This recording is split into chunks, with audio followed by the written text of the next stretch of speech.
Ken Laird, Guy Junker, TribLIVE.com. We've given Guy 3 days to think about it. Any special secret decoder ring for the Penguins' Rosetta Stone translation?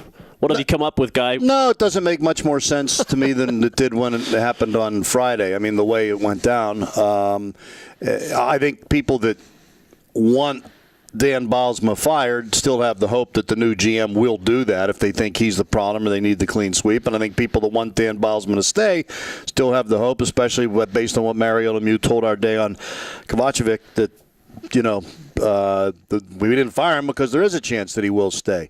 And I would think, and I don't know what Jason Botterill's relationship with Dan Bylsma is like. I would think it's good. I mean, they've kind of cut their teeth together.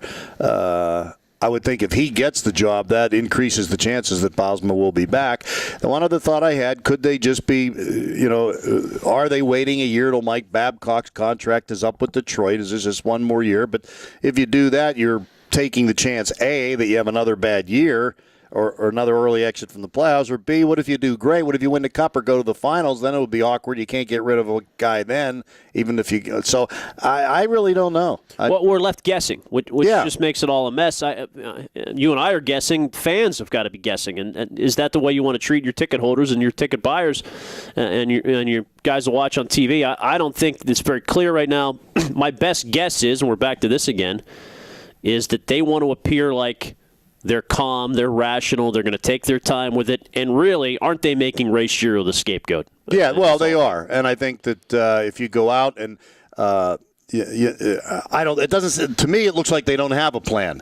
They're going to let the new guy come in and make up their mind because they can't make up their mind right now on what to do.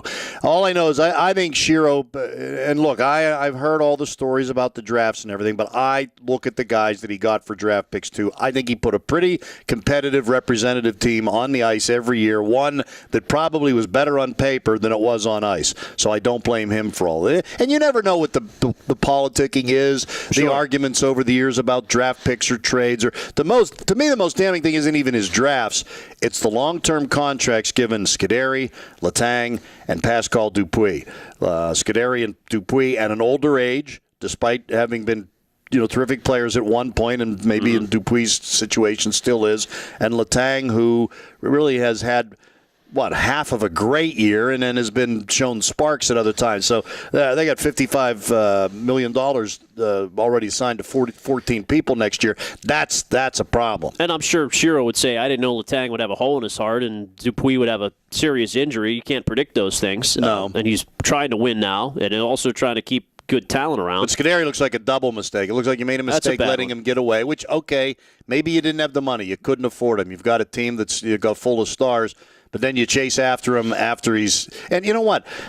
The other thing about Scuderi is, too, and we've been, fans on this show, and we've been very critical of him, how much did his broken ankle affect his skating once he came back this year? Maybe after a summer to rehab, he'll look more like the Rob Scuderi we knew and loved here the first time or enjoyed watching in L.A. Well, also, Shero stuck with Dan Bylsma. I really wonder if he had made a coaching change last year, would he still be the GM? Yeah. I mean – they went to Lemieux and Burkle, Shero did, and gave them his plan, and they agreed to it. Aren't they in on everything and signed off on everything Ray Shero wanted to do? Well, their comment afterwards last year was they're glad he kept him. They were on board. That was kind of the decision they were hoping to get. So they thought the same thing, but you don't fire the owners. What if Bylsma really stays as the coach and comes out for Game 1? Will he be booed by fans? I think so. I mean, based on that was one of our big topics last night on Pittsburgh Pulse on Channel 4, and I couldn't get a positive answer out of him. I got a lot of snide tweets. I was having trouble getting legitimate. Who do you think the next guy should be? Everybody, instead of talking about who the general manager should be, wanted to rip him for keeping Bylsma. Yeah. Should be a fascinating few weeks. The Penguins' offseason fully upon us. We'll be on it here at TribLive.com. Ken and Guy on TribLive Radio.